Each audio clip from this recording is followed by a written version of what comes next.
Trechos do sermão O Profeta Elias, de Leonard Ravenhill.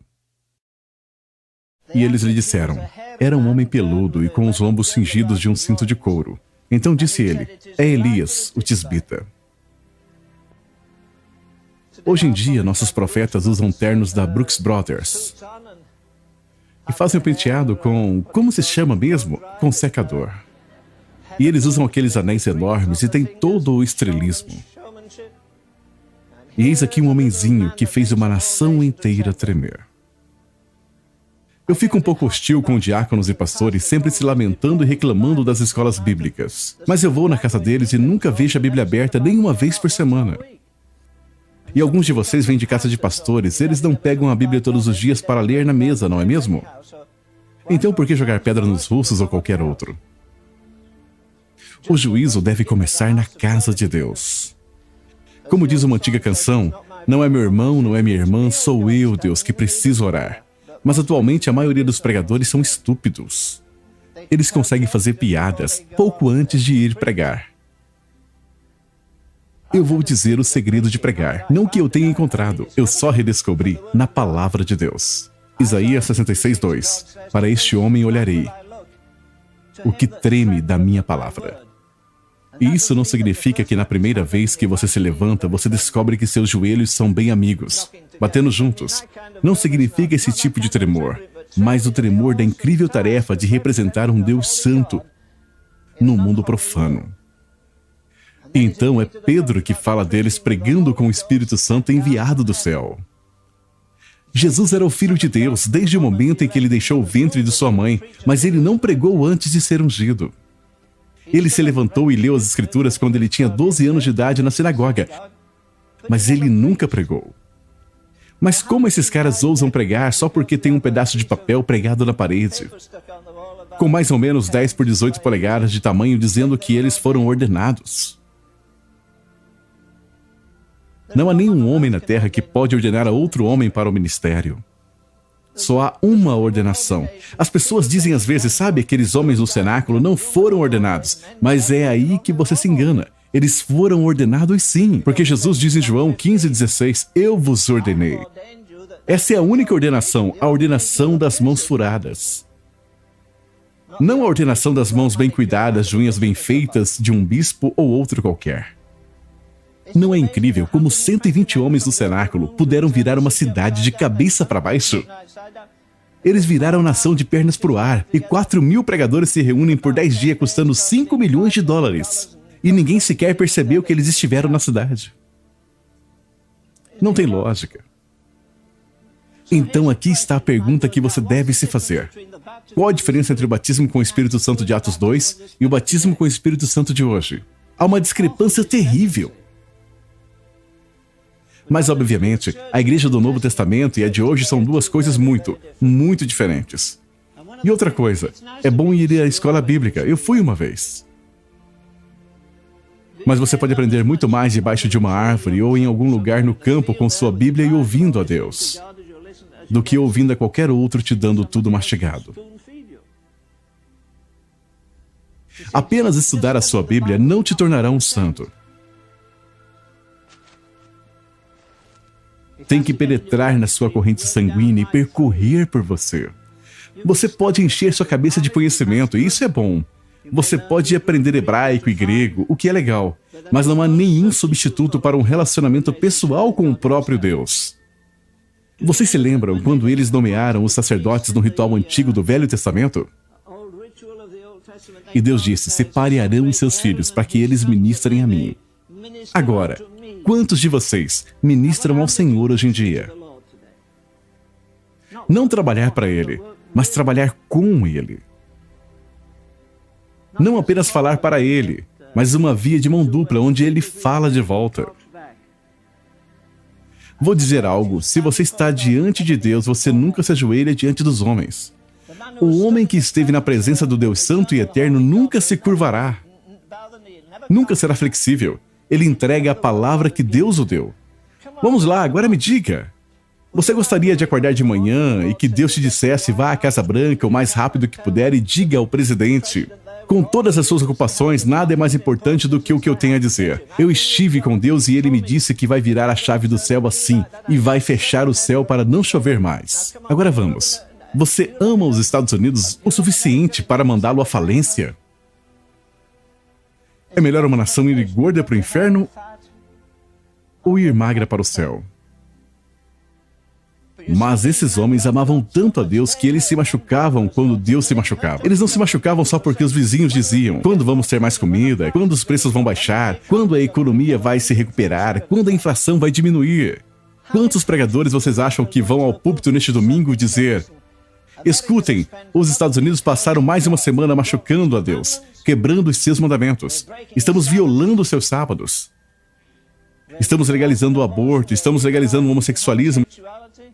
Estamos do lado do diabo. Você não se tornaria o homem do ano. Antes que você terminasse, os diáconos te fariam sair pela porta da frente. E a glória de Deus desceu.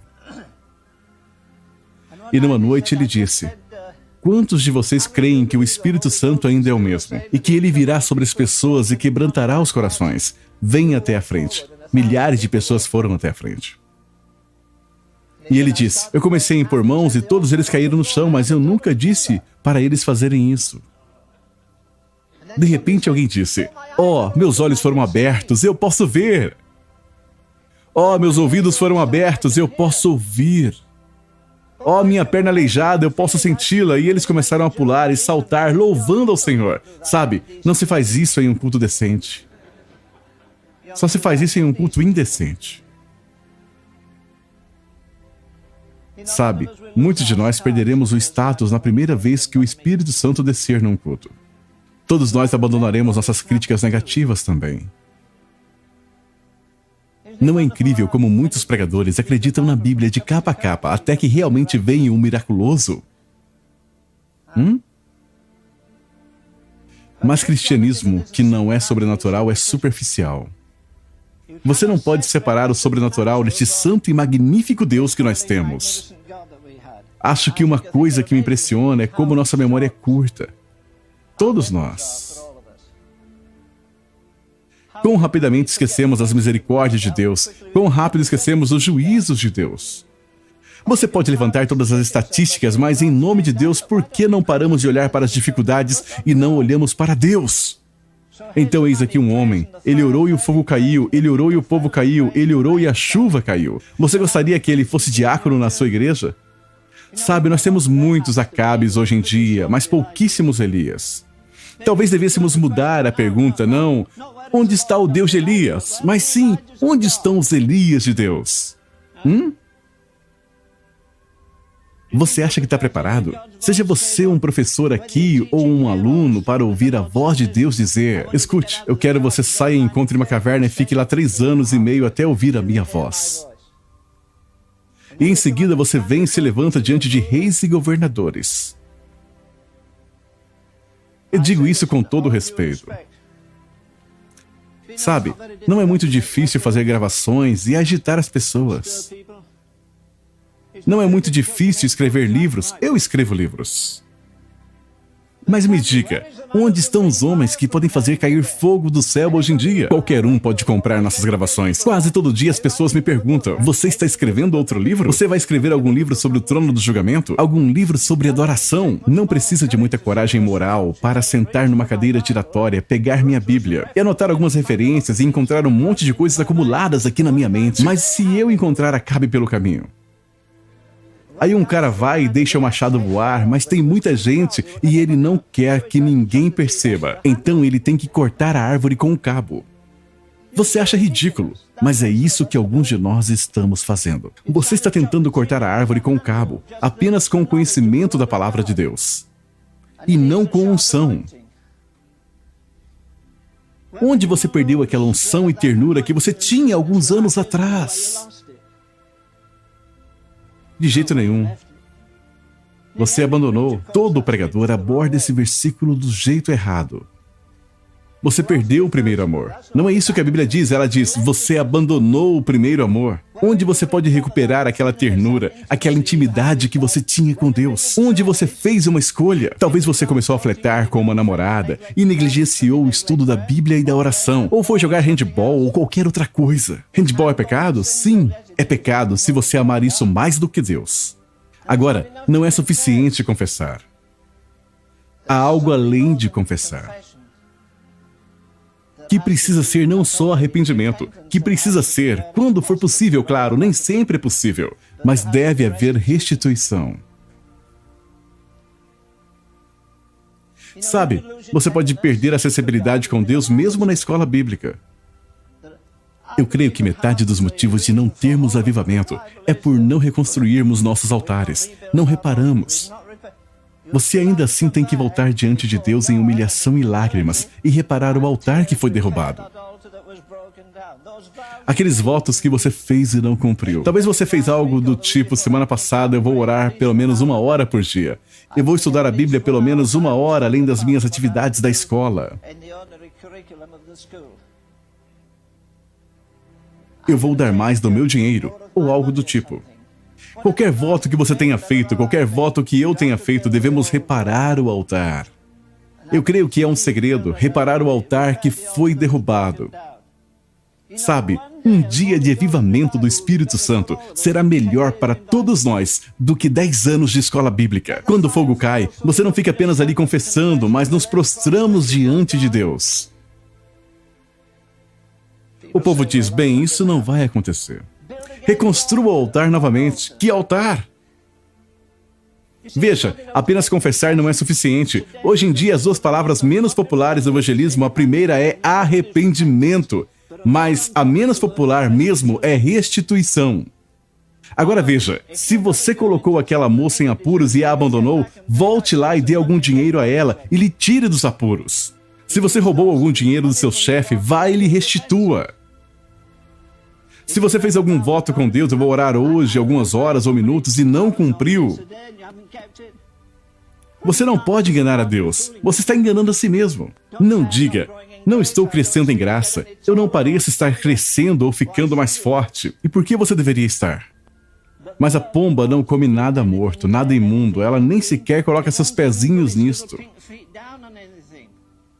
Essa é uma ótima ilustração, porque se você estiver morto nas suas ofensas, transgressões e na carne, o Espírito Santo não virá. Ele pode vir para te convencer e dar um impulso, mas ele não vai habitar no seu coração se tiver imundícia e corrupção aí. Você pode chorar, clamar e fazer todas as confissões, mas não receberá o Espírito Santo. Que frase forte. Louvado seja o nome do Senhor.